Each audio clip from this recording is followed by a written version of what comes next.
Hola, buenas tardes.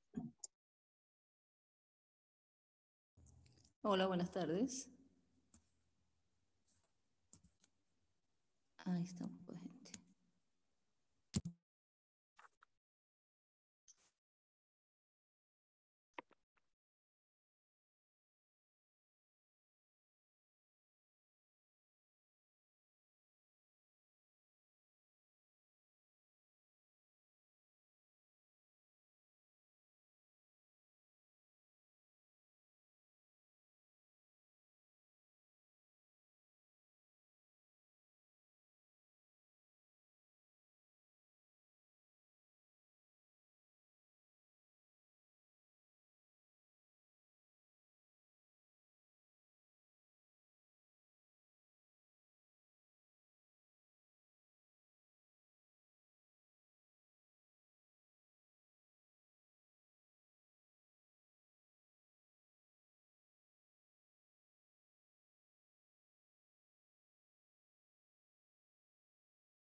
Buenas tardes. Acá, buenas tardes a todos. Feliz clase. Esperen un momento que el doctor Roberto Soler iba a dar la primera parte, no puede entrar, así si no, sigo yo. Esperen un momentito, por favor. ¿Escucharon? Bien. Sí, profe. Aguanten un cachete.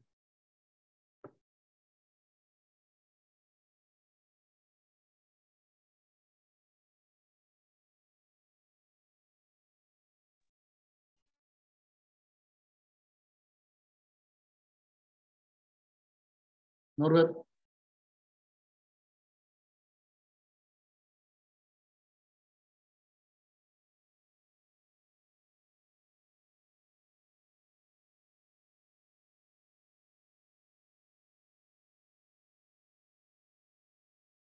Norbert, yo entré lo más bien, ¿eh? ¿Vos te dieron el código nuevo? ¿Te dieron el código nuevo?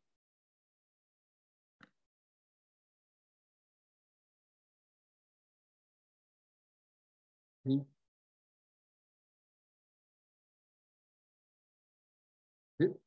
Te mando una captura de pantalla. Bueno, quédate tranquilo que ya les avisé. Arranco yo.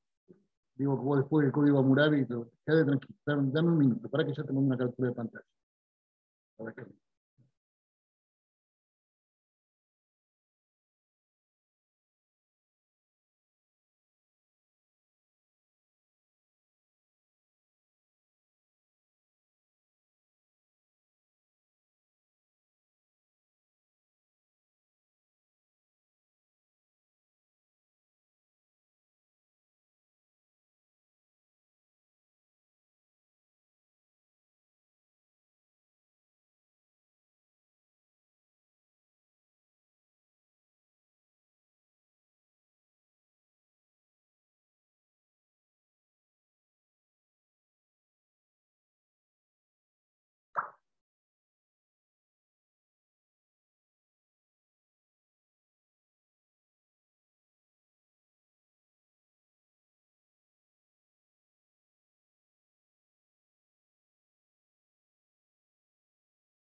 ¿Y Norbert es ese?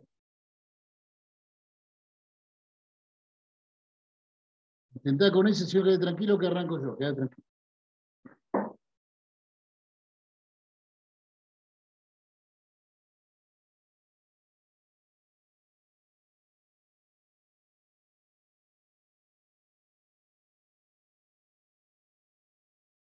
Yo entro por el Zoom directamente. Yo agarro el Zoom directamente. Agarro el Zoom, yo pongo Google Zoom y eso que te mandé ahora, los números que te mandé ahora.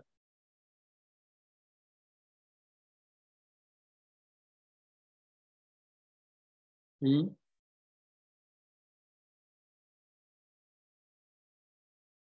Bien. Dale, si no doy yo. Bueno, yo le voy diciendo que empiezo a hablar un poco de. Dale, tenés que entrar. Aguante, aguante, te espero, te espero.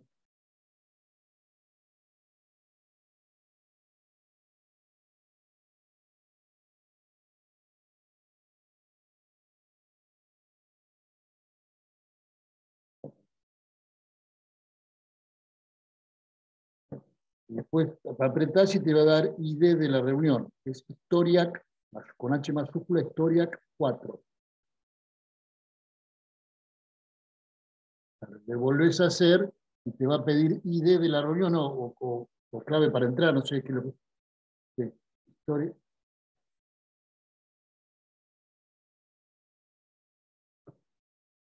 Dale.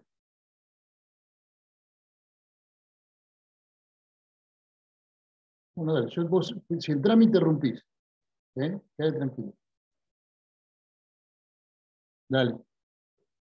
Bueno, buenas tardes a todos. Norberto Solera está intentando entrar, digamos. Bueno, hoy nos toca de la unidad 2, el derecho en el mundo oriental griego. Yo les voy a hablar, les voy a hacer una mención a los pueblos de la Mesopotamia, y puntualmente el especialista acá en el Código Hammurabi es Norberto, que bueno, en cualquier momento va a poder ingresar. Pero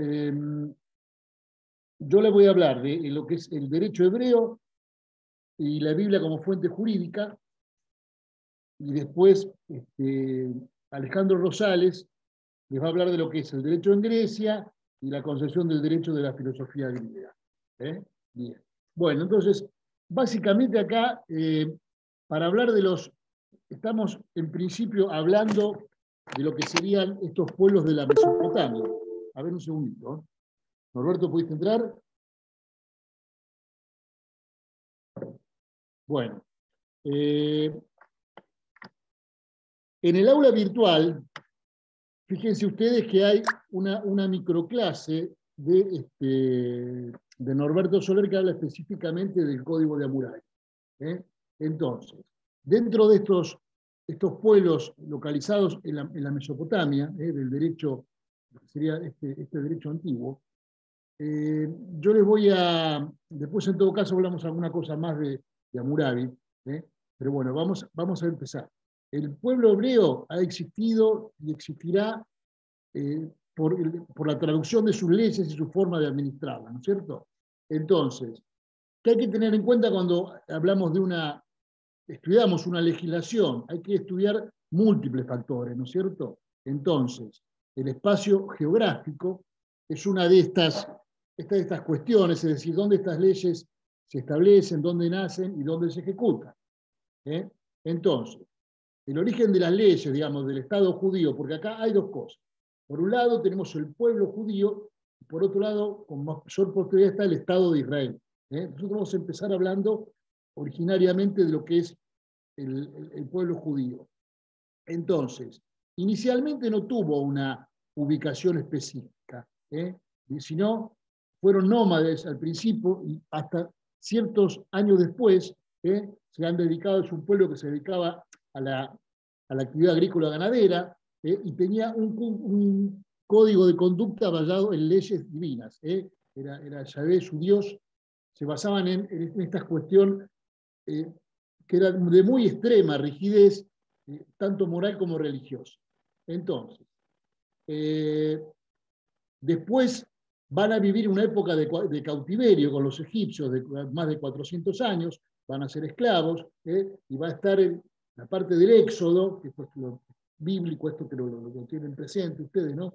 Como con su nuevo líder, con su nuevo patriarca, Moisés, que los va a llevar previo, digamos, al detenerse en el monte Sinaí, donde va a venir el decálogo, los 10 mandamientos, después vamos a hablar cómo quedan estos incluidos en la Biblia. Entonces, acá hablamos de una intermediación de Dios, porque luego este pueblo se va a manejar en el futuro con un rey. Entonces, es como que ese rey era elegido por Dios, y toman una forma de monarquía. ¿Cuál era la cuestión, el destino? Es ir a la tierra prometida, que según era lo que es la actual Palestina, lo que es el Caná. Entonces,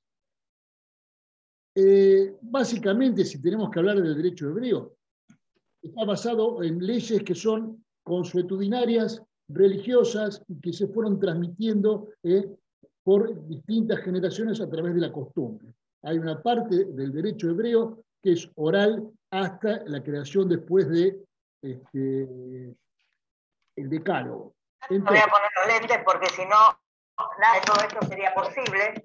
Y les quería decir que, acompañando las palabras de Mónica, toda relación de este relato con la realidad es mera coincidencia. No sé quién Vamos a ver lo que dice. Primera suplencia, primer día, primera escuela.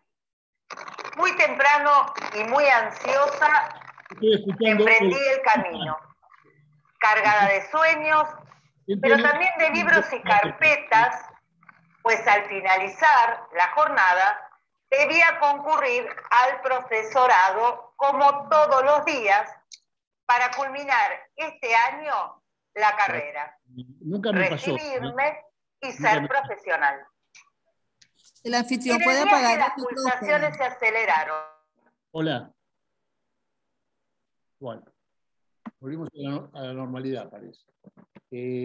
No sé si estamos intervenidos o está ligado, o alguien que no le interesó mucho la clase está hablando de otra cosa. Bueno, espero ser lo menos aburrido posible. Entonces, tal cual les dije, en este cautiverio que se da en Egipto, surge un nuevo caudillo, ¿no es cierto?, que es el que, en definitiva, va a traer a su pueblo el decálogo, que es conocido como los 10 mandamientos. Estamos hablando de Moisés.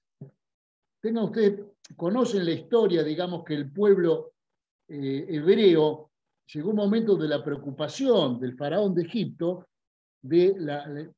el peligro que había de la multiplicidad, digamos, de la gran natalidad que ellos tenían, y el faraón termina dando una orden, ¿no es cierto?, que había que a los varones nacidos había que matarlos.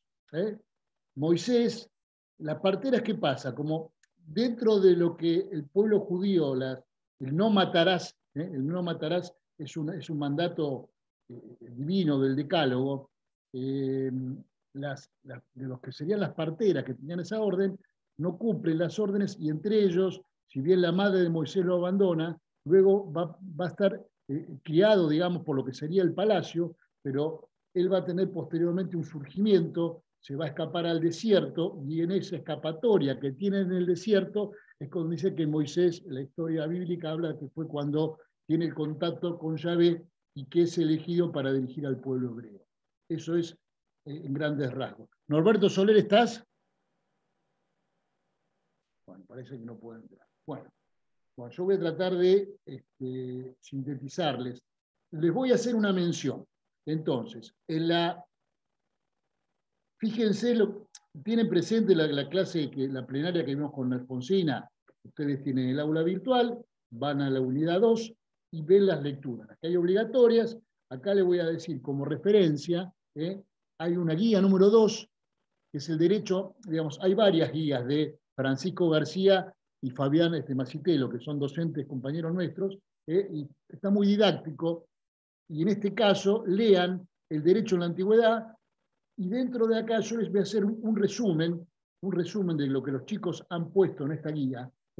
Hablan de, digamos, en principio, el texto bíblico habla de los moabitas y otras tribus que están ubicados al este del Mar Muerto, de las extensiones de Palestina. Entonces, quizás Norberto va a hablar bien lo que es el tema de los derechos de los pueblos antiguos y las principales civilizaciones. Estamos hablando del siglo XIII, XIV antes de Cristo. Lo que vamos a ver ahora es lo que corresponde a lo que es el Antiguo Testamento de la Biblia. ¿Se me escucha bien? ¿Se me está escuchando bien? Bueno, sigo. Entonces, tengan en cuenta que estas civilizaciones estaban radicadas en las tierras comprendidas entre lo que es llamada la Mesopotamia, eran las tierras fértiles del Éufrates y el Tigris. Bueno, tal cual les dije, como posteriormente el pueblo hebreo va a terminar unos 400 años en Egipto. Entonces, si vamos a ver un poco de lo que son las civilizaciones, tenemos que nombrar a los amorreos, quienes deciden arraigarse en la Mesopotamia occidental, y se tienen en cuenta que estos son los antecesores de los arameos. Vieron que dentro de lo que es el pueblo hebreo, otra de las lenguas la que se escucha tradicional es el arameo. Entonces, para ver cómo es la inmigración de los hebreos, ellos tienen dos procesos migratorios. Todo esto está detallado en la guía número 2 de Francisco. Entonces, a finales del siglo XVIII a.C., en principio, y en el siglo entre el XV y el XIII a.C., cuando se da la desorganización del imperio egipcio, es cómo ocupan los hebreos la zona esta de la Mesopotamia. Entonces, digamos que los hebreos se instauran en Egipto, ya hablamos de la opresión que sufren, ya hablamos de la diligencia de Moisés, y el éxodo ocurre del pueblo hebreo en el año 1165 a.C. Bueno, habrán visto la película, habrán visto lo de la Biblia, que se les abre el mar, toda esa cuestión, qué es lo que significa, pero logra Moisés convertirlos monoteístas, y que había que amar al único Dios que era Yahvé. En ese momento, la subida al monte de Moisés, en el cual les entrega un código que es conocido como los 10 mandamientos. Bueno, después hay ya con la formación del Estado de Israel, hay una división, digamos, la nación hebrea denominada Israel por un lado, y por otro lado se juntan las tribus de Judá y de Benjamín para conformar el nombre de Judea. Todo esto de la Biblia antigua, ¿no es cierto? Entonces, toda la memoria del pueblo hebreo se va a plasmar en el texto bíblico y en otras cuestiones que le voy a detallar ahora. Entonces, conforme al relato de las Escrituras, las leyes bíblicas son de origen divino y por eso son una revelación de parte de Dios. Y lo que ocurre posteriormente van a ser interpretaciones de esa ley hecha por los hombres. ¿Estamos? Bien. Entonces, acá todos estos criterios de codificación legal y estos principios éticos son fundantes del judaísmo y son sustanciales para la civilización judeo-cristiana. Bueno, vamos a empezar a hablar de la Biblia. ¿Qué es la palabra la Biblia? El origen es griego y significa libros. Esa sería la etimología de la palabra Biblia. En hebreo es llamada el Torá y en castellano se conoce como el Pentateuco, que viene a significar la enseñanza y la ley. Esto es en alusión a la ley de Moisés. Entonces, ¿cuál es el contenido de este Pentateuco? Son 5 libros: el Génesis, el Éxodo, el Levítico, Números y Deuteronomio. Esto es el Antiguo Testamento previo al nacimiento de Cristo. Bien. La primera impresión, así como dato que lo pone acá Francisco, la primera impresión se data del año 1475, ya de nuestra era, en la época, digamos, cuando surge la imprenta de Gutenberg. Bueno, ¿qué nos tiene que importar? Voy a tratar de apurar. Del texto bíblico. Bueno, abarca aspectos tanto civiles, penales, comerciales como de familia. Entonces, hay distintas cuestiones, como en relación a lo que es el delito penal, establece conductas, conceptualiza conductas, y en muchos casos la forma de la reparación de estas conductas son pecuniarias. Entonces, hay una compilación, les voy a hablar de lo que es el Talmud. Entonces, el Talmud, que significa instrucción en todos los círculos rabínicos que hoy es existente, se lo valora como un texto sagrado con una importancia similar a la Biblia. Tenemos el Talmud, eso léalo de Francisco, y tenemos el Mishnah que lo contiene. Entonces, este cuerpo de ley religiosa, civil y judía, tiene distintos tipos de comentarios y contiene un código de leyes, es decir, el Mishnah está contenido dentro del Talmud. Le voy a decir rápidamente, porque está en la guía, cuáles son las 6 órdenes que implica el Mishnah. Estamos hablando de distintos derechos consuetudinarios que después van a pasar a ser escritos. Entonces, dentro del Mishnah tenemos las 6 órdenes. Una es de las semillas, trata la regla del cultivo. La otra es de las festividades, habla de las festividades e inicialmente el sábado y ese tipo de normas. La tercera es referida a las mujeres, y ahí se incluye el matrimonio, el divorcio, y distintas leyes de familia. El cuarto habla de los daños, ahí sí se trata referente a una normativa de daños, perjuicios civiles y penales. Y después la quinta habla de las cosas sagradas. Por último, la sexta habla de las purezas, que es en referencia a lo puro y lo impuro. Bueno, eso es a grandes rasgos. Les recomiendo, estoy haciendo un pantallazo, porque tenemos muy poquito tiempo, yo voy a tener que terminar, de lo que figura en la guía número 2. Entonces, nosotros si hablamos de las bases de nuestro derecho, no solamente nuestras bases son el derecho romano, sino que, digamos, lo que se llamaría el sistema jurídico continental, no es solamente por el derecho romano, sino que es muy importante y muy trascendente como fuente formal para todos nuestros sistemas jurídicos modernos, lo que sería el Antiguo Testamento y las elaboraciones posteriores. Después, los romanos van a desparramar, digamos, por un lado va a estar los pueblos musulmanes que estaban alejados, pero dentro de todo el dominio, cuando en la era de Roma toman como propia la religión, se va a expandir por toda Europa el cristianismo.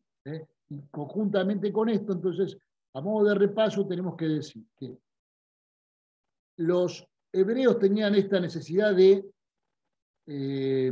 codificar las leyes. Tengan en cuenta que un derecho en la antigüedad que está arraigado, una cuestión es la ley del talión, que se fijan ojo por ojo, diente por diente, hay una parte bíblica, inclusive el código de Hammurabi tienen esta parte de ley del talión. Y acá básicamente nos vamos a referir al decálogo, que son los 10 mandamientos. Creo que lo saben, se trata de no adorar a cualquier divinidad que no sea Dios, la prohibición de la idolatría, segundo, el tercero, no usar en vano el nombre de Dios, cuarto, observancia del sábado, quinto, honrar a los padres, sexto, la prohibición de matar.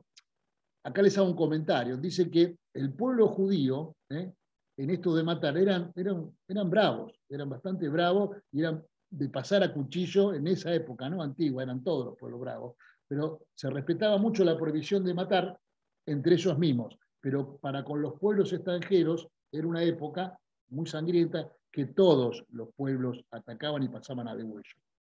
Bueno, después estaba la prohibición, la séptima prohibición de adulterio, octavo, la prohibición de robar, noveno, no prestar falso testimonio, y por último, no codiciar a la propiedad o desear la mujer del prójimo. Esto es lo que constituye el derecho hebreo. Entonces, yendo al contenido un poco así rápidamente, cuando hablamos ya de, el programa pide la Biblia como fuente jurídica, le voy a decir así grandes rasgos, grandes cuestiones de distintos derechos que contiene el decálogo de distintas legislaciones. Por ejemplo, el decálogo habla de legislaciones laborales, y habla, acá leo en el Éxodo, dice, acuérdate de santificar el día sábado, los 6 días trabajarás y harás todas sus labores, mas el día séptimo es sábado o fiesta del Señor Dios tuyo. Acá les voy a hacer un comentario. Tenemos que separar acá la cuestión del pueblo hebreo. A partir del nacimiento de Jesús, hay una modificación. Acá estamos hablando de un Dios, Yahvé, de un Dios severo, de un Dios que castiga, de un Dios que se habla de, digamos, siempre la disciplina, el castigo, como derivación del pecado original de Adán y Eva, que está en el Génesis. Es toda una cuestión muy estricta y de mucho castigo. Va a haber una segunda cuestión a partir del nacimiento de Cristo, en donde, por ejemplo, esto del sábado, es como que es una especie de, ahí digamos, sacando lo religioso, en muchas cuestiones a Jesús lo han visto como un revolucionario en ciertas cuestiones. Esta cuestión del sábado dejó de serlo, cuando se mete con los mercaderes, cuando en el caso de, en vez de ojo por ojo, diente por diente, Jesús llega a pregonar que hay que amar al enemigo, perdonar, y que si te abofetean en una mejilla, tienes que poner la otra. Fíjense qué diferencia con toda esta normativa antigua tan estricta. Sigo. Hay también, fíjense, por ejemplo, lo que es los 10 mandamientos, el decálogo con respecto al derecho penal. Prácticamente el sexto mandamiento que habla de no matarás, no hurtarás, no levantarás falso testimonio, etc. Bien. Tengo bastante más para deciros. Espero que más o menos esto es muy sintético. Ahora va a hablar Alejandro Rosales de lo que es el derecho griego. Y bueno, espero que pueda entrar Norberto Soler y hablarles del código de Hammurabi. Bueno, ¿me quieren hacer preguntas? Un poquito rápido, la clase un poco accidentada. Si me quieren hacer preguntas, acá en el chat me las han puesto. Otra cosa, a ver. Profesor, buenas tardes. Sí, sí.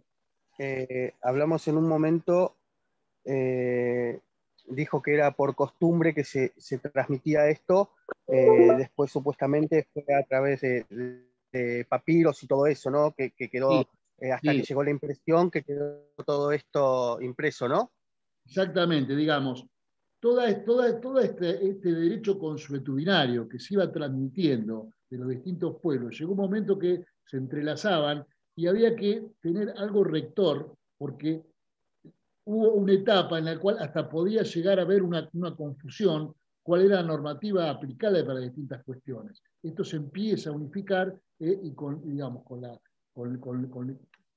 estábamos hablando lo que era el Talmud, lo que era el Misná, básicamente lo que es con la Biblia. Esta es una unificación que contiene la Biblia, cuestiones penales, civiles, de familia. Yo les había apuntado algunas cosas más, cómo se castigaba inclusive la homosexualidad, cómo se castiga las cuestiones de la familia de honor, cómo se protege la propiedad. Son todas cuestiones que están establecidas dentro de la Biblia, que los cuales se castigaba duramente el incesto con la muerte, el adulterio se castigaba con la muerte. Entonces, a través de la Biblia hay distintas cuestiones, que es la defensa del derecho a la propiedad, al honor, a la familia, etc.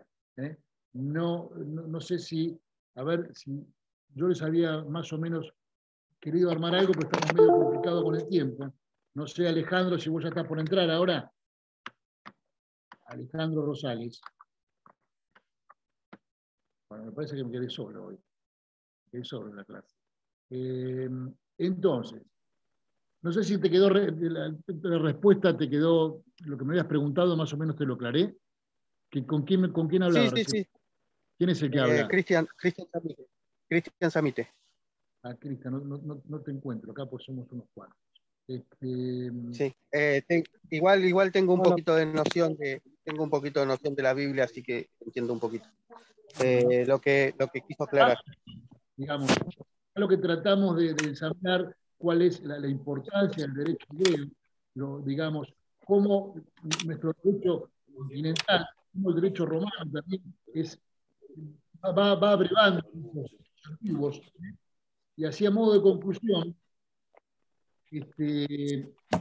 voy a decir que el pueblo judío, a pesar de ser históricamente perseguido, como les dije hoy, y que arrancó con una severísima ley del talión, y luego el decálogo también tenía fuertes castigos, va siendo un avance humanitario en el derecho, y me refiero, digamos, que más allá de las cuestiones o creencias ideológicas, la creación de leyes por el pueblo hebreo y su forma de administrar justicia va a subsistir con el tiempo y va a ser base de nuestro derecho.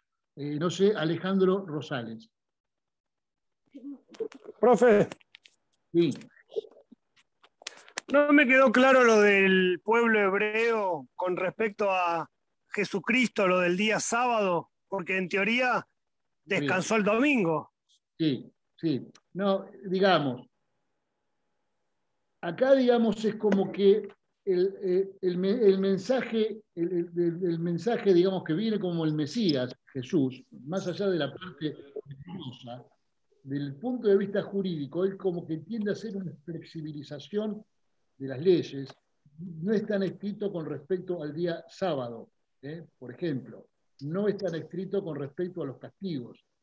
Se habla más del perdón, se habla más de la caridad, se habla más de amar al enemigo. Entonces, estas leyes tan estrictas y con este Dios, este Yahvé tan severo, el mensaje de Jesús en la tierra se va modificando. Si ya deja de ser, él viene, ¿no?, a ser sacrificado, inclusive en la cruz, etcétera, más allá de que alguno, la creencia de lo que lo que hay una modificación en el espíritu serían el mensaje bíblico de estos 5 libros del Antiguo Testamento. ¿Se entendió? Sí, sí, pero el tema de la intervención de Jesús en lo de los mercaderes, eso no lo entendí muy bien. Yo cuando te dije que era revolucionario, fue uno de los pocos actos de violencia que tuvo Jesús. Esto se lo hice como un comentario, digamos. La parte más trascendente es la parte jurídica. Yo lo que les quería hacer ver el espíritu tan estricto y tan severo del Antiguo Testamento, con la venida de Jesús, comienza a tener otro punto de vista. ¿Se entiende? Claro, a través de las... Lamentablemente, a ver si lo puedo meter. Perdón, ¿alguien me había preguntado algo más? Bueno, estoy tratando de conectarlo a Soler, el cual, bueno, lamentablemente no puede conectarse. Esperen que voy a... No, nunca nos pasa esto, es la primera vez que no podemos conectar.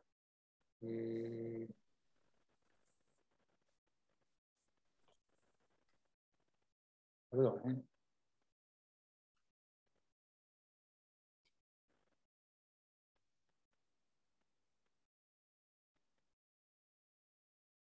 Ale, hay un problema con Norberto que no se puede conectar, y yo estoy dando lo de la hablé muy poquito del código memorial, no hablé porque él tiene la microclase preparada.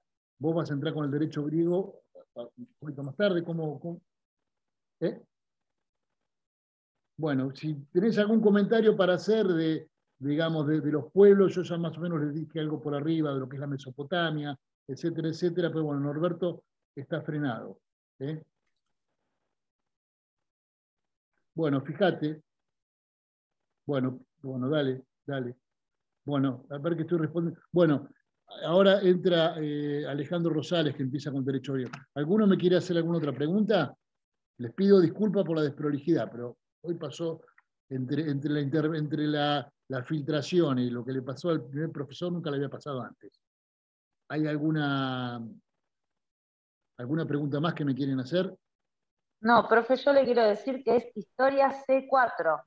Y usted le dijo historia 4. Por ahí es por eso que no puede entrar. Sí, la primera es historia con mayúscula. Sí. Ya hace 2 años que es la misma contraseña para nosotros. Ahora historia C4, dicen acá en el grupo. Por ahí no ponen la C. Claro, es historia con la H mayúscula, C4, es decir, comisión 4. Es historia, comisión 4, que somos nosotros. Lo que no pude ver, yo no vi. Sí, perdón, pero yo desde la computadora tampoco me pude conectar. Sí, ¿no? Del celular, pero no de la compu. No sé por qué me pasaba esto. A mí nunca me pasó, ¿eh? A mí, sí, esto. Es todo nuevo. Nunca me pasó. Bueno, entonces, ahora ahí está Alejandro Rosales, yo le voy a dar con él para ordenarnos. Entonces, hoy hablamos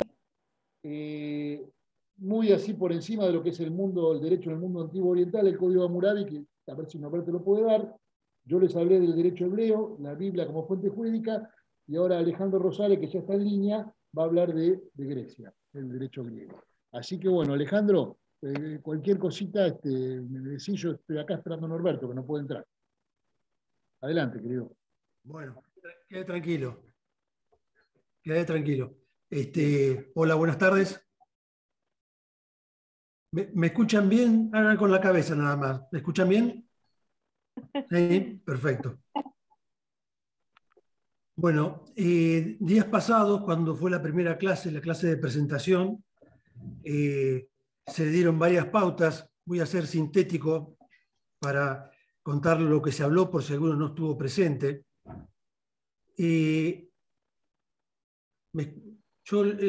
Me salen unos carteles acá, no sé, algo del audio, pero bueno, ustedes si ven que no se escucha o sale algo mal, avísenme, por favor.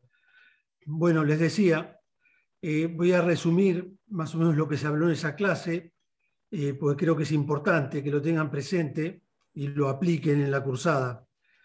La materia es muy extensa, entonces es conveniente que la vayan viendo, que no la abandonen, no apilen apuntes y libros, y ya lo voy a mirar más adelante. No, pongan manos en el asunto. Yo recomiendo, no hay un método único de estudio, cada uno lo va a poner en práctica, va a probar qué es lo que le conviene, cómo es mejor. Pero, por ejemplo, a mí en época de estudiante me servía mucho el hecho de, después, por ejemplo, de una clase que tomaba puntos, releerlos. Muy sencillo.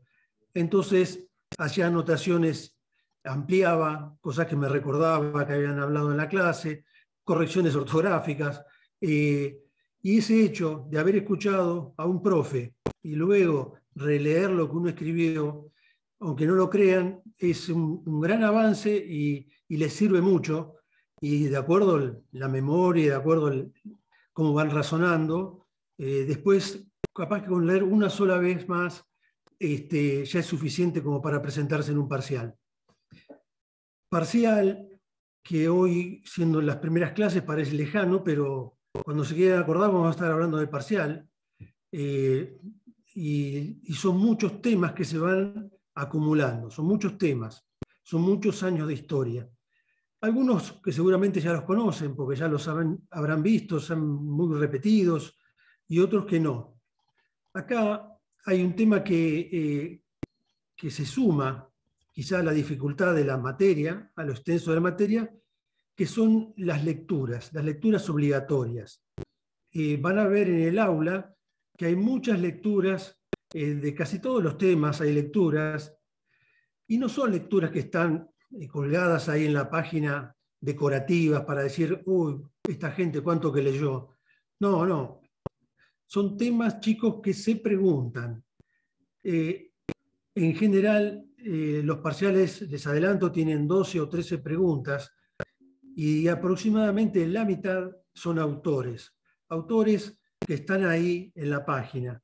Entonces, tengan la precaución de tomar debida nota de esto.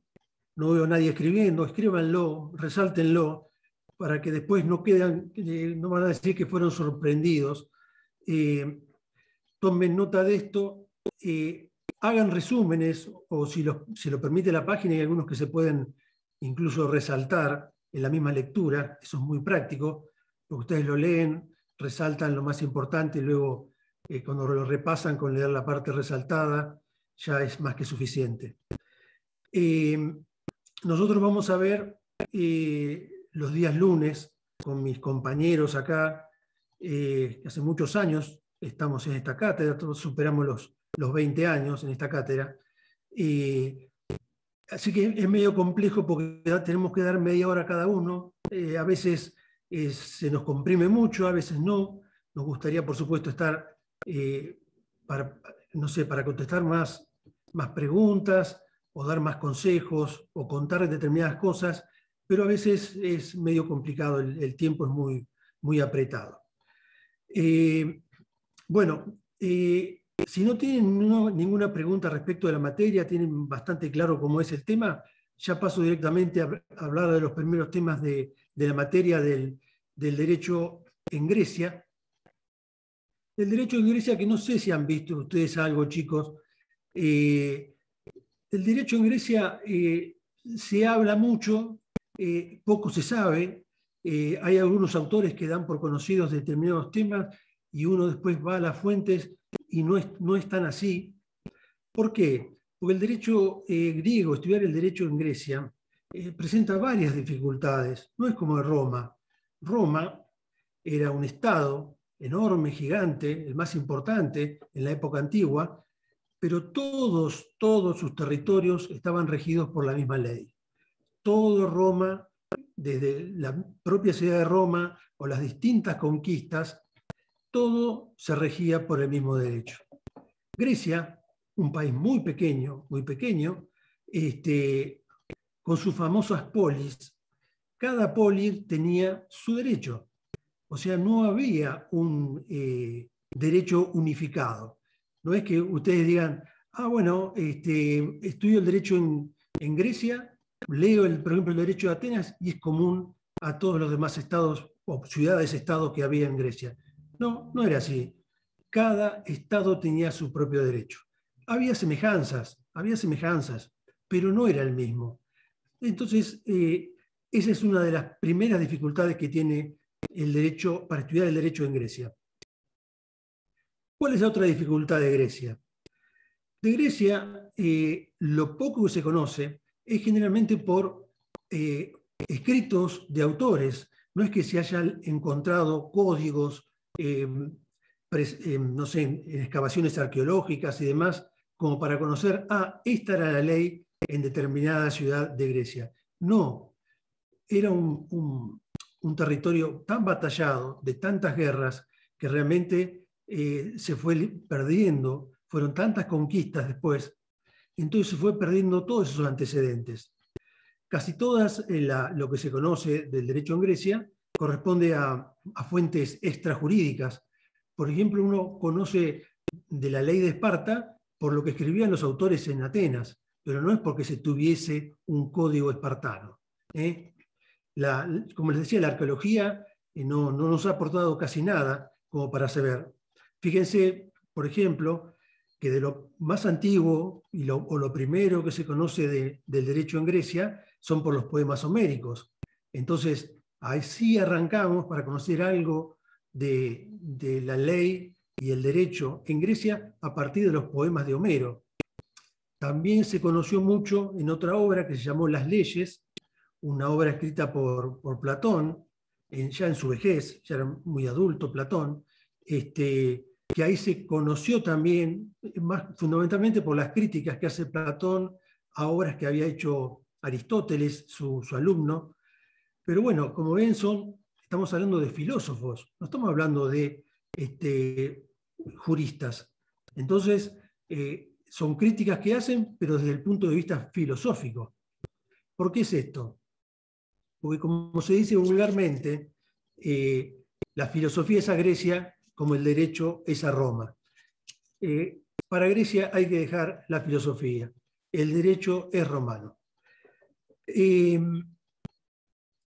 Así todo, hay evidentemente, o hubo en Grecia, un estudio del derecho que, como les digo, no se llegó a conocer profundamente, porque todavía sobreviven muchas palabras de origen griego que fueron adquiridas o incorporadas por el derecho romano. Términos que cuando sean abogados, cuando estén ejerciendo la profesión, los van a usar casi a diario, términos como quirografario, hipoteca, anatocismo, son términos que se utilizan a diario en el vocabulario jurídico y son todos de origen griego. Evidentemente eso demuestra que habían desarrollado, o por lo menos en determinadas áreas, algo vinculado al derecho y no filosófico. Por ejemplo, capaz que me dicen, ¿qué quiere decir esos términos? Van a ver que es de todos los días, chicos. El anatocismo es una práctica prohibida por ley, que es aplicar intereses a los intereses. Es una práctica desleal que es utilizada en muchas financieras. Ustedes dicen, ¿cómo puedo pagar tanto por esta deuda? Porque a los intereses les suman más intereses. Eso es anatocismo y, como les digo, es un término que proviene ya desde Grecia. Otra dificultad también que presenta el estudio del derecho en Grecia es el idioma. El idioma griego, un mismo término tiene diferentes acepciones. Entonces, cuando se utiliza el término X en un texto, ¿qué amplitud se le quiso dar? ¿Qué sentido se le quiso dar? Fíjense que el derecho busca por todos los medios, y es muy difícil, por eso estamos los abogados, para interpretar, para discutir, trata de buscar el legislador por todos los medios, evitar las ambigüedades, subjetividades, interpretaciones. La ley, en teoría, el legislador la determina para que tenga un determinado sentido. Después estamos los abogados que la interpretamos a nuestra conveniencia, a nuestros clientes, ¿no? ¿Se imaginan en Grecia que un mismo término tenga distintas acepciones, las discusiones que podrían llegar a convertirse? Pero bueno, dicho esto, perdón. ¿Qué es lo que tenemos? ¿Qué es de lo poco que tenemos del derecho en Grecia? Que, por ejemplo, que se pueda saber, por ejemplo, una fecha determinada. Por ejemplo, el primer código, la primera unificación de normas que hubo en Atenas correspondió a Dracón de Tesalía. Dracón creó un código, unificó las normas que había en Atenas de muchísimos, de cientos de años, en un mismo código. Y por supuesto, aplicó sus conocimientos y su versión del derecho. El código de Dracón era un código muy violento, era muy terminante, no había ningún tipo de permisos, por eso hoy día todavía se utiliza en el ámbito jurídico cuando algo es draconiano, cuando es algo que no tiene excepciones, es muy rígido, no tiene permisos de ninguna naturaleza. Ese es el primer código que se conoció en Atenas, estamos hablando del año 620 aproximadamente, antes de Cristo. Luego, este código no duró mucho tiempo, como les dije, era un código que se decía ya en esos tiempos que estaba escrito con sangre, para que vean la violencia que tenía, las sanciones que tenía por el romper las normas. Este código fue reemplazado, suplantado por Solón. Solón, a quien se le encomendó la sanción o la creación de la primera constitución. Ahora vamos a ver las distintas etapas de la poli, pero cuando estamos en la etapa de la democracia en Atenas, a quien se le encomendó la primera constitución fue a Solón. Y Solón, como les dije, suavizó, concedió algunos permisos a los deudores, a los infractores de las leyes, que permitió un poco de convivencia social. Fíjense que hasta la sanción del Código de Solón, por ejemplo, las deudas, por ejemplo, si uno asumía una deuda personalmente, ¿qué quiere decir asumir una deuda personalmente en esos tiempos? Que si no la pagaba, yo como persona respondía. ¿Cómo respondía? Quedaba como un esclavo. Entonces, Solón, por ejemplo, ¿qué hizo? Concedió la libertad a todos los esclavos que habían sido, sometidos a la esclavitud por deudas. Y por supuesto, en consecuencia de esto, prohibió, a partir de la sanción de su código, solicitar préstamos de dinero con garantía de la persona, o sea, del deudor, para evitar mayor esclavitud. Fíjese que en épocas difíciles, económicas, que por supuesto, como en todo país en la historia suceden, en algunos más que en otros, pero bueno, la persona que se endeudaba y no podía cumplir, antes de Solón, estamos hablando de aproximadamente el año 590 a.C., pasaban a ser esclavos. A partir de lo se modificó esto. También, con la Constitución se quiso crear un sistema que modificó Atenas radicalmente, por eso que a partir de la etapa de Solón comienza lo que se llamó el siglo de oro ateniense, con la figura principal de Pericles. Recién les nombraba lo que era la polis, que seguramente lo deben haber leído, deben haber escuchado, las famosas polis atenienses, que está acá, en el punto 2, el derecho en Grecia en relación con la vida en las polis. Como les dije antes, las polis eran ciudades-estados, tenían un autogobierno propio, lo que tenían el conjunto de Grecia, del Estado, es una afinidad cultural nada más, pero en cuanto a economía, en cuanto a política, cada ciudad, cada polis tenía sus leyes. Las polis estaban divididas en dos partes, ¿no? La parte urbana, digamos, que era el centro cultural, religioso, político, y la parte rural, donde vivía la gente más humildes, las personas apartadas, digamos, de la sociedad porque tenían derechos o muy pocos derechos.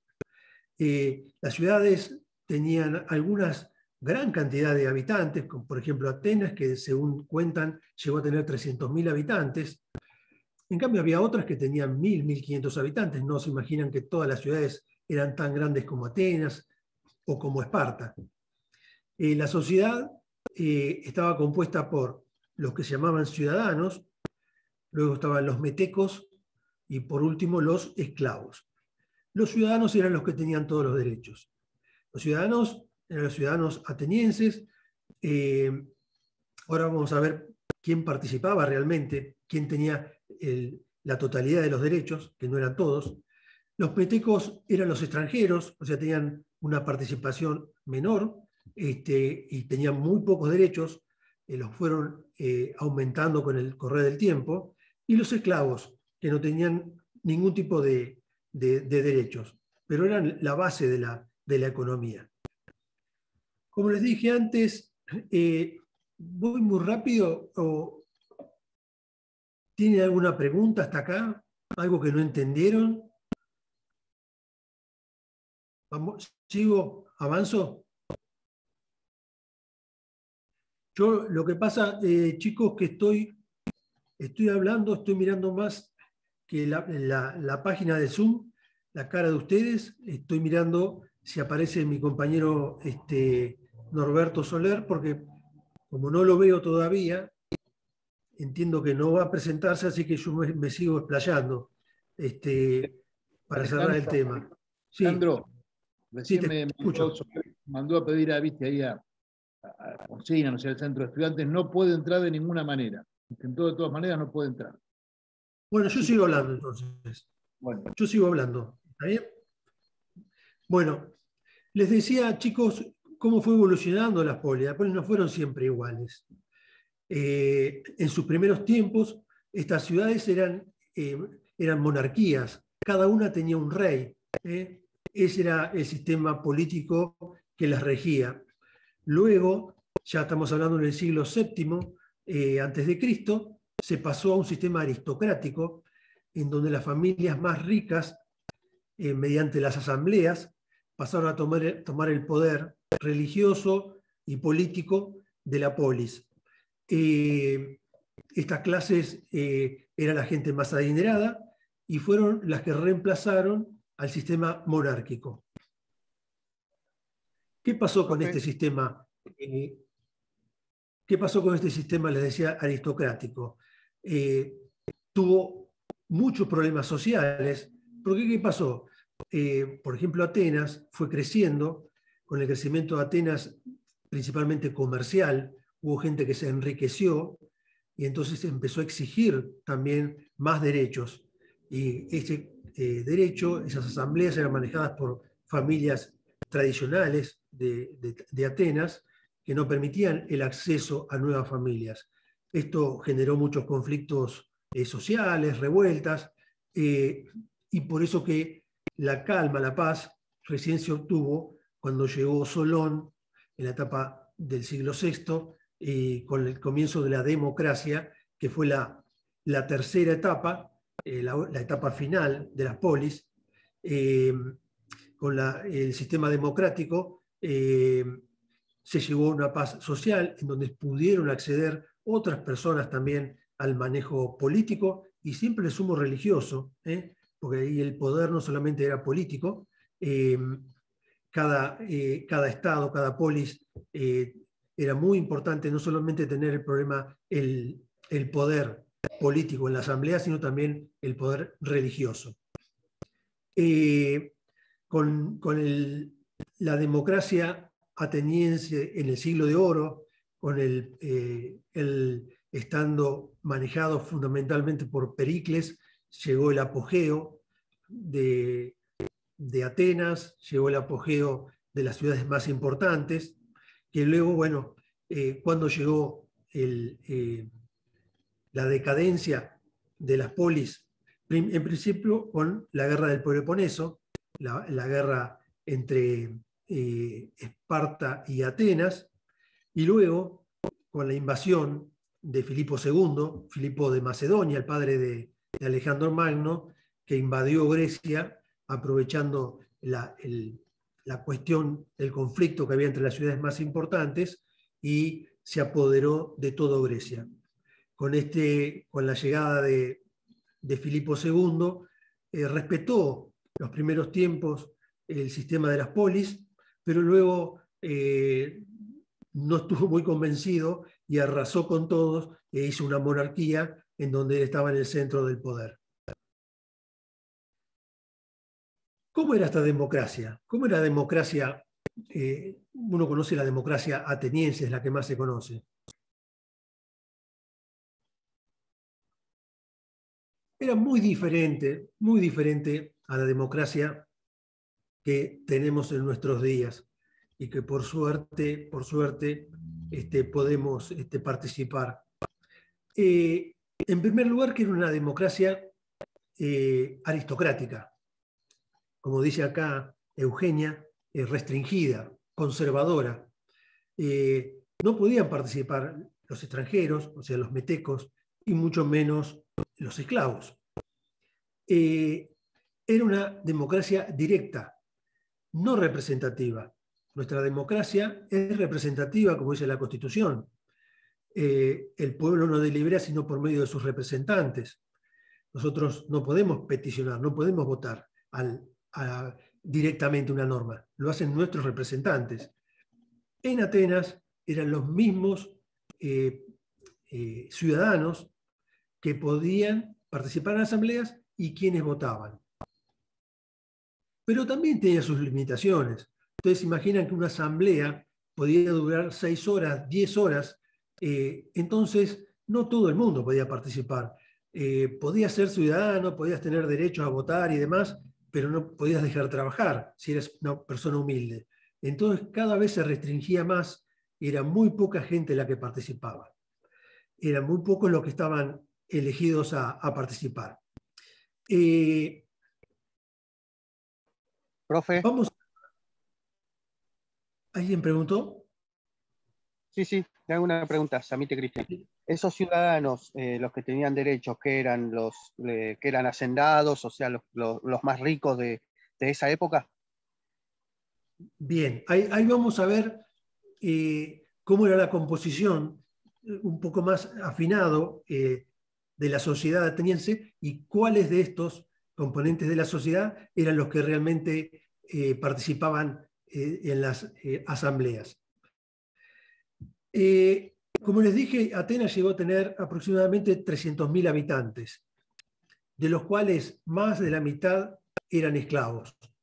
Descartemos entonces la participación de 150.000 personas. De las otras 150.000 personas, más de 50.000 eran extranjeros, metecos, que tampoco participaban en las asambleas. Luego, ustedes van a decir, entonces quedan 100.000 personas u 80.000 personas para participar. No, porque no tenían derechos las mujeres y por supuesto los menores. Entonces descartemos casi otra mitad. Ahí estamos casi llegando a 40.000 personas. De estas 40.000 personas, ¿cuántos eran adultos? ¿Cuántos eran adultos? Pongámosle la mitad. Estamos en 20.000 personas. ¿Y qué otros requisitos se necesitaba tener? Tenían que haber cumplido con lo que después se llamó el servicio militar. Tienen que cumplir con el entrenamiento militar. Recién terminado el entrenamiento militar, más ser mayor de edad, recién eras considerado con todos los derechos como para participar en una asamblea. ¿Cuántos quedaron entonces? Menos de 10.000 personas, mucho menos de 10.000 personas. Por eso que las asambleas generalmente contaban con mucha participación, con 2.000, 3.000 personas, de las 300.000 que componían la población. No sé si con esto te contesto, Cristian. O sea, por eso sí, que, gracias, como ahí su compañera, era una democracia restringida. ¿Qué ocurrió con la democracia? Si supuestamente estamos hablando del siglo de oro, un sistema democrático, participativo, limitado pero participativo al fin, ¿qué es lo que pasó? Lo mismo que pasó con las polis. Tuvieron la misma suerte por la misma causa, la invasión de Filipo II de Macedonia, que terminó con la democracia e instauró un nuevo régimen político. Entonces, a partir de la llegada de Filipo II, y por supuesto después con Alejandro Magno, Grecia pasó a ser nuevamente una monarquía como en los tiempos más antiguos.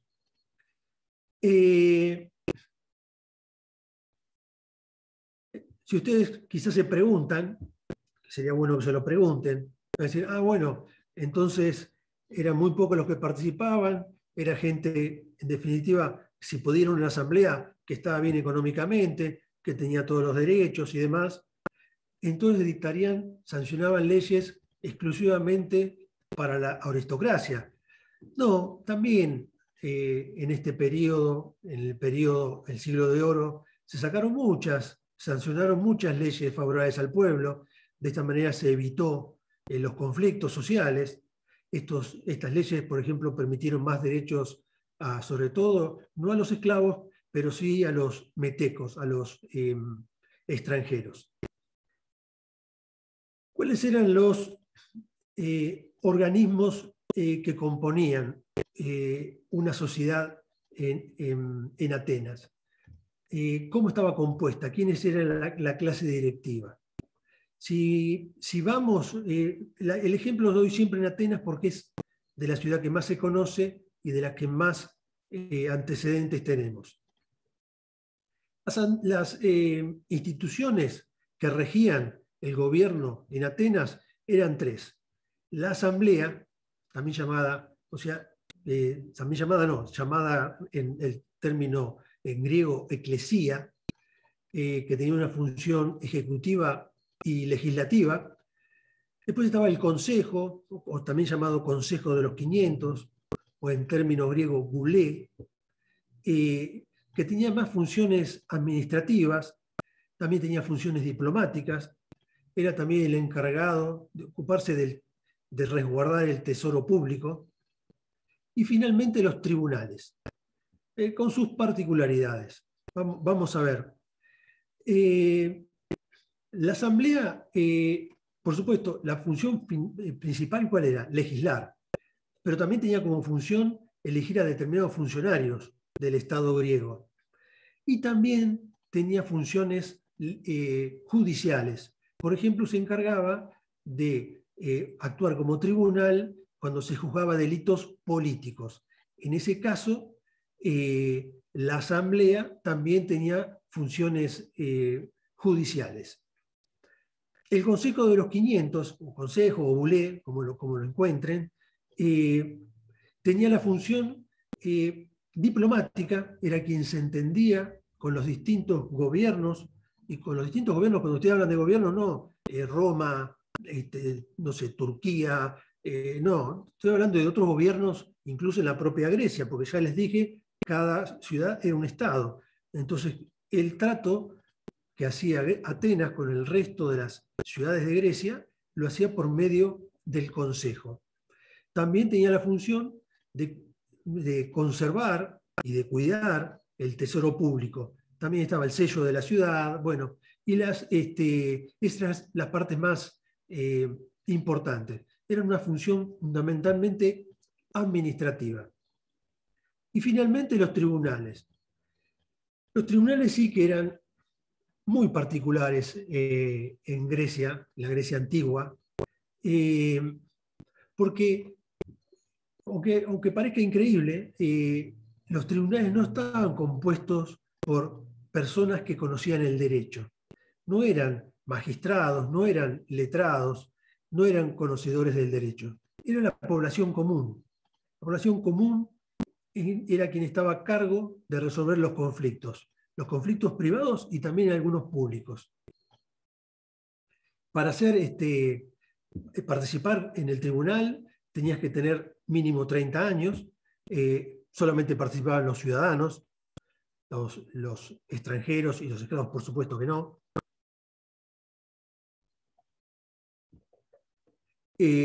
La cantidad de miembros en el jurado dependía si era un juicio privado o era un juicio público.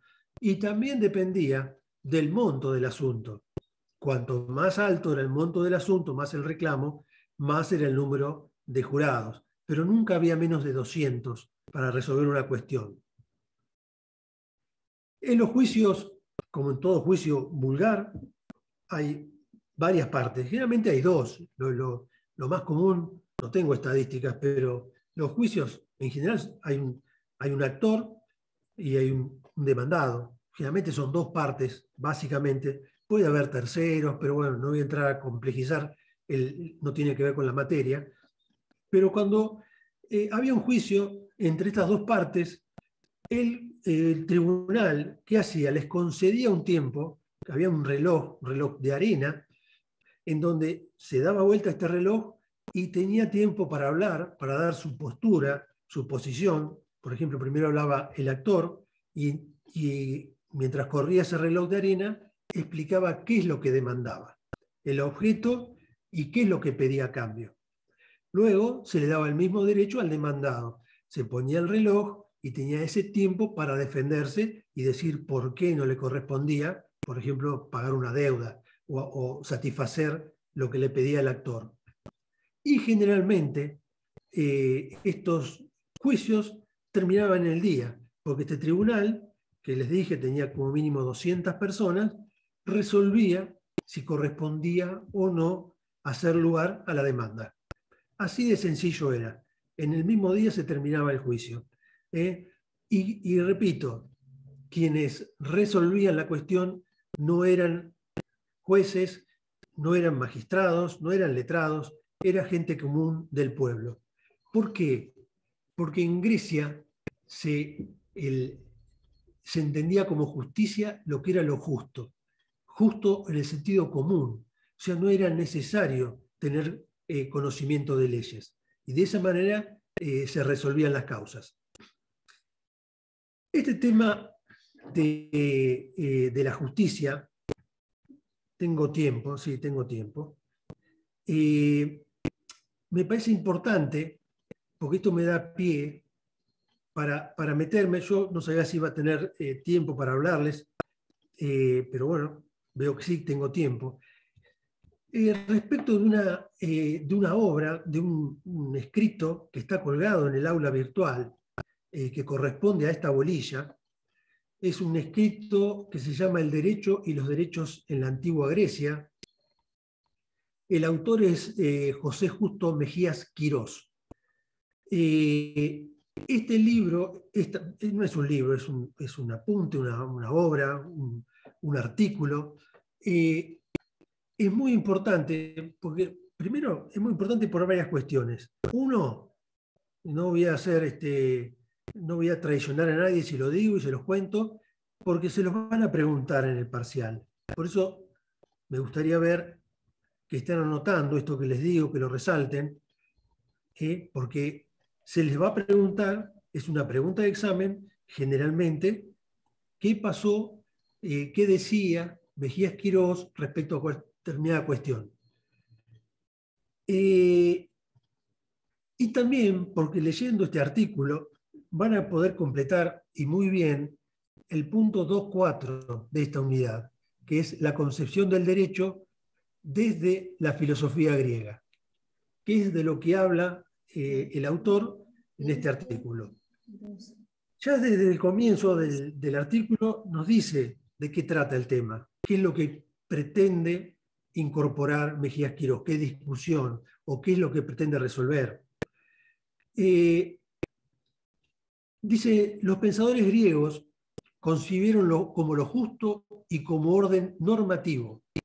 Aristóteles destacó la diferenciación entre justicia natural y legal, pero no desarrolló una doctrina sobre derecho natural. Para finalizar diciendo, los pensadores griegos nunca llegaron a formular una categoría similar a los derechos personales ni los derechos humanos, y yo agrego los derechos humanos.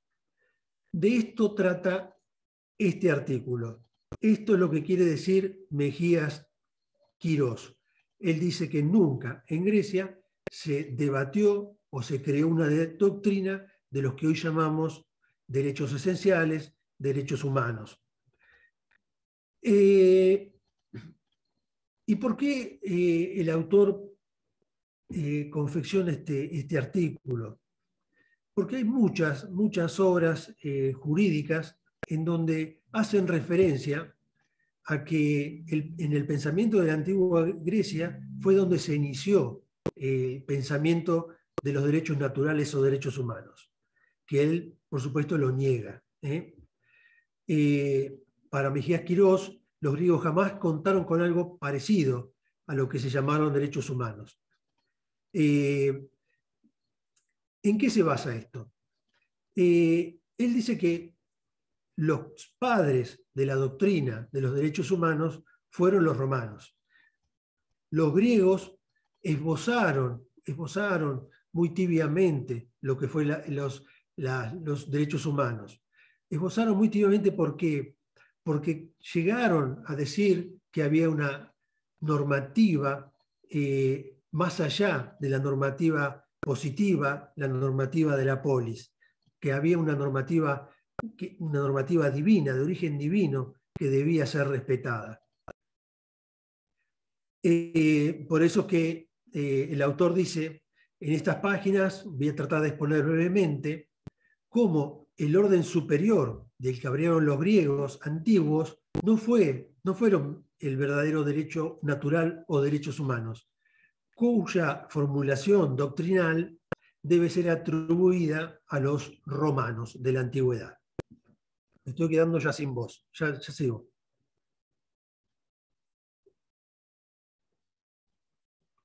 ¿Qué es lo que dice el autor?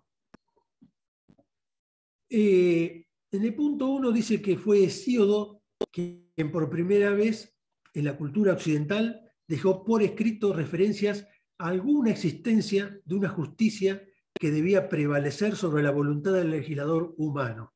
Fue Hesíodo quien por primera vez habla de una ley que tenía que estar por sobre la legislación humana, como son los derechos humanos. Incorpora dos términos que no estaban todavía en el común de la justicia, de los legisladores, que son temis y diqué. ¿Qué es lo que dice Hesíodo? Hesíodo dice que Zeus le entregó al ser humano el cetro y la temis. Esto asócienlo, chicos, a algo similar a como ocurre en el cristianismo, cuando Dios le entrega a Moisés los 10 mandamientos. Le entrega la tabla de los 10 mandamientos, que para los griegos era la temis. Por eso es que dice que Zeus le entregó la temis y el cetro. Por eso es la ley. Y el otro término que incorpora Hesíodo es diqué. Diqué es un término que se escucha mucho, se lee mucho en textos griegos de la antigüedad, que se traduce como dar a cada uno lo suyo, dar a cada uno lo que corresponda. O sea, hacer justicia. Cuando vean derecho romano, van a ver varios filósofos, varios juristas, entre ellos Ulpiano, que toma estas ideas. Por ejemplo, Ulpiano consideraba 3 principios elementales. Decía que el hombre, para vivir en sociedad, no debía perjudicar a terceros, debía vivir honestamente y dar a cada uno lo suyo. Eso es la diqué, dar a cada uno lo suyo. Nosotros podemos traducirlo como justicia. Luego el autor hace un paseo, va avanzando en la historia, negando la existencia de que algún autor, algún filósofo haya pretendido siquiera hacer un análisis profundo de lo que son los derechos humanos, y recién dice que el punto de inflexión en la época de la antigua Grecia lo encontramos con Sócrates. Sócrates, chicos, fue un filósofo, fue el maestro de Platón. Platón, a su vez, fue el maestro de Aristóteles. Fueron, digamos, los 3 filósofos quizás de los más importantes de la Grecia antigua. Bueno, Sócrates creía en un orden superior de justicia. Creía en un orden de justicia superior al de la polis, superior al de los seres humanos. Pero ¿qué decía? Entendía, pensaba Sócrates, que solamente se podía aplicar esta ley superior si era adoptada por los seres humanos. O sea, si los seres humanos no adoptaban esta ley superior, la ley de los dioses, una ley divina, no tenía ningún valor y no podía ser de aplicación en la tierra. ¿Me entienden? Eso es muy importante que lo tengan presente. Aristóteles, como les dije, el alumno de Platón, fue el primero en Grecia que en sentido estricto puso las bases sólidas para entender y explicar la existencia de un orden jurídico universal, natural y racional. Fue el primero en entender que había una ley superior. Él estableció una distinción entre lo que era justo legal y justo natural, precisamente. Justo natural era lo que era divino. Justo legal era lo que había creado el legislador, el derecho de la polis. Él decía que lo justo y natural era lo que le correspondía a cada uno de acuerdo a cómo fue atribuido por la naturaleza, y que lo justo legal era lo que atribuían las leyes de la polis a un simple, por simple acuerdo de los hombres que habitaban el territorio griego.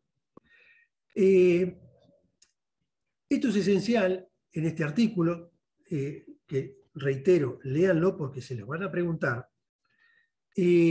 pero esto más o menos sintetizando lo que es el artículo.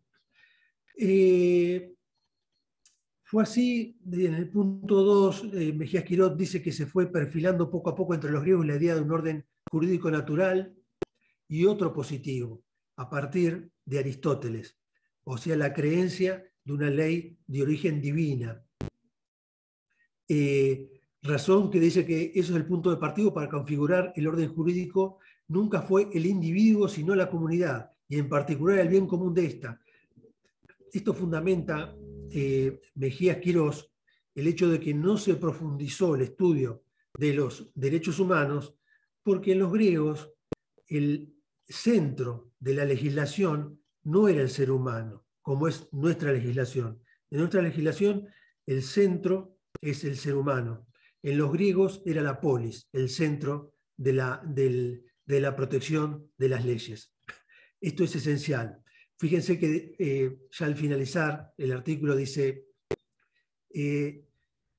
no necesitaron los griegos la figura de los derechos.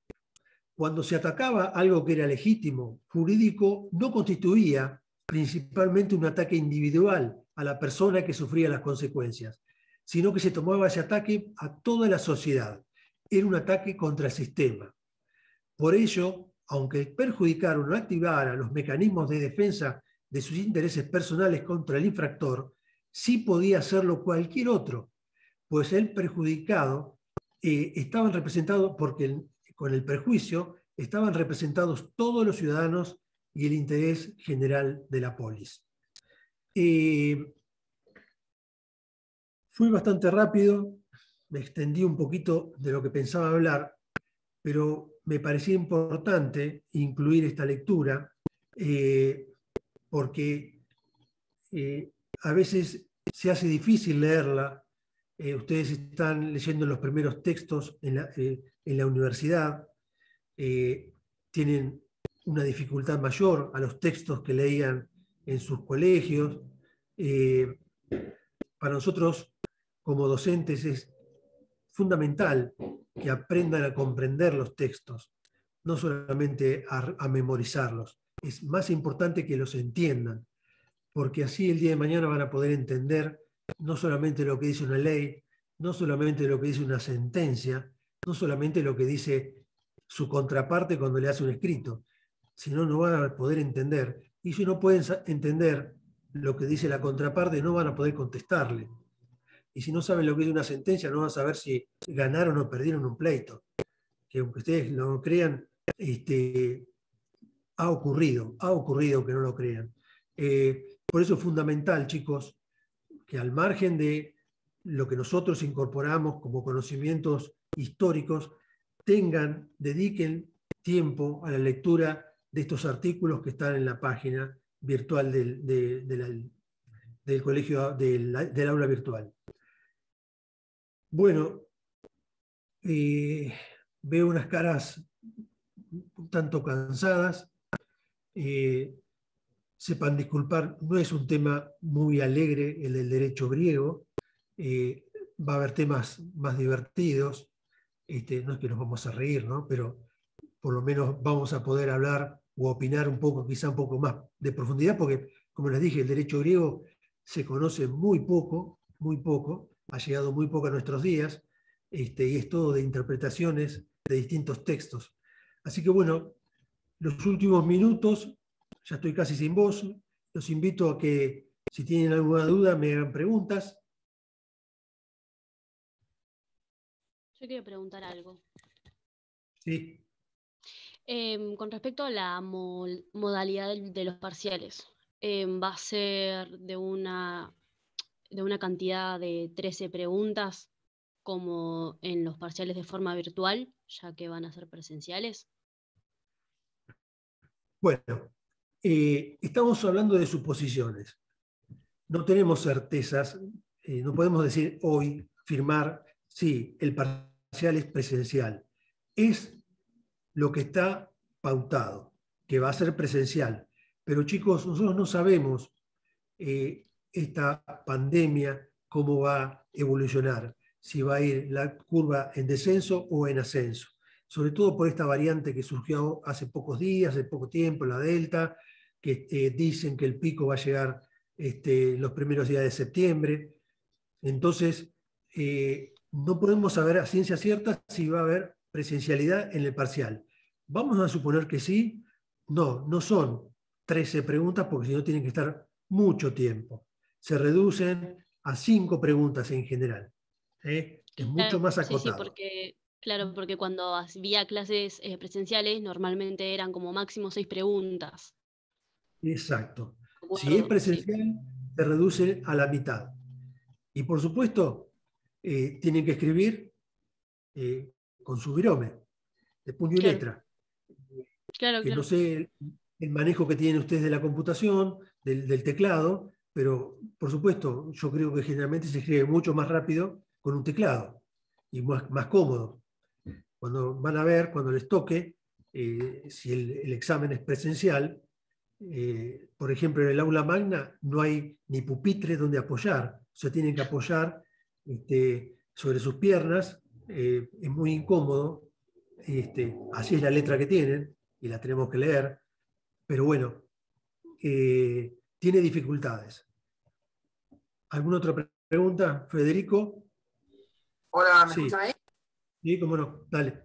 Sí, profe, mi pregunta es, ¿la próxima clase seguiremos avanzando con la otra unidad o vamos a seguir un poquito más con esta unidad 2? Buena pregunta, Federico. No. ¿Le puedo contestarle yo, Alejandro? Sí, cómo no, profe. Te digo, yo hablé recién con Norberto Soler, él tenía que dar, la parte que quedó pendiente es el código de Hammurabi, que está en la clase. Así que bueno, le vamos a buscar la vuelta en todo caso, me parece a mí, lo hablaremos con Alejandro, nos organizamos y que dé una sintéticamente que remita Norberto la próxima clase el código de Hammurabi. ¿Qué te parece vos, Alejandro, una cosa así? Que sería lo único que queda pendiente, ¿no es cierto? Sería bueno, para cubrir todos los temas aquí, el aula virtual, que Norberto, previo a desarrollar los temas, que hable del código de Hammurabi, los temas que tenía previsto hoy, que era el derecho del mundo antiguo. Pero después, Federico, los temas no se repiten. Los temas donde llegamos, tratamos, por supuesto, por todos los medios de cubrirlos, es nuestro compromiso. Todos los lunes vamos a cubrir toda la unidad y damos la vuelta a la página, porque es muy largo, no podemos detenernos. Claro, sí, una cosa también es el cronograma de clase y cómo se vaya dando también la cantidad de temas. Bueno, muchas gracias. No, por favor. Chicos, ¿alguna pregunta más? No sean tímidos. Yo esto lo dije también el otro día en la primera clase de presentación. Nosotros no estamos gratis acá. A nosotros nos pagan un salario, nos pagan con los impuestos que pagan sus padres. Entonces, nos tienen que aprovechar, no explotar, pero sí aprovechar. Aprovechen a los profes que tienen al frente y hagan las preguntas que correspondan, que les parece que correspondan hacer, y nosotros, si está en nuestro conocimiento, las vamos a contestar inmediatamente. Y si no, nos comprometemos a averiguarla y no hay... Nosotros, les adelanto, creo que en la cátedra hay un solo profesor de historia, ninguno es profesor de historia, somos todos abogados, los que nos apasiona el derecho, por distintas circunstancias de la vida estamos como docentes en historia, porque a todos nos gusta la historia, pero no somos profes de historia. Lo que sabemos es porque hemos leído, porque hemos estudiado, pero no somos profes de historia. Entonces, puede haber muchas preguntas que no tengamos respuesta, pero con toda honestidad, no la sabemos, la averiguamos y lo contestamos. ¿Está bien? Pero bueno. Profe. Sí. A la mayoría de los compañeros no se nos habilitó todavía el campus. ¿Eso tiene conocimiento usted de algo? No tengo conocimiento. ¿Ves? Justamente lo que está diciendo. No tengo conocimiento. ¿Por qué? Algunos sí, otros no. Sí, efectivamente. Hay gente que sí y hay gente que no. Mi caso es que todavía no me habilitaron el campus para poder ver los resúmenes, los videos. A mí me dijeron que hoy se va a actualizar. Una chica del centro estudiante me dijo que hoy se va a actualizar a la noche. Yo ya estoy tomando nota para mañana, a primera hora, hablar. No se les permite directamente. No, está en blanco lo que es el campus. Para acceder a los videos y a todo el material está en blanco todavía, por lo menos en mi caso. Bueno, gracias por decirlo, Andrés. No, es un contrasentido, fíjense. Nosotros estamos estimulando que participen, que lean el material que hay en el horario virtual y no pueden ingresar. Realmente es un contrasentido. Así que bueno, esto tiene que funcionar bien. Disculpe, profesor. Lo que hicieron otros compañeros fue que nos van pasando el material, los que tienen el campus habilitado, y de ahí vamos mirando, pero bueno, es una incomodidad. No es justo.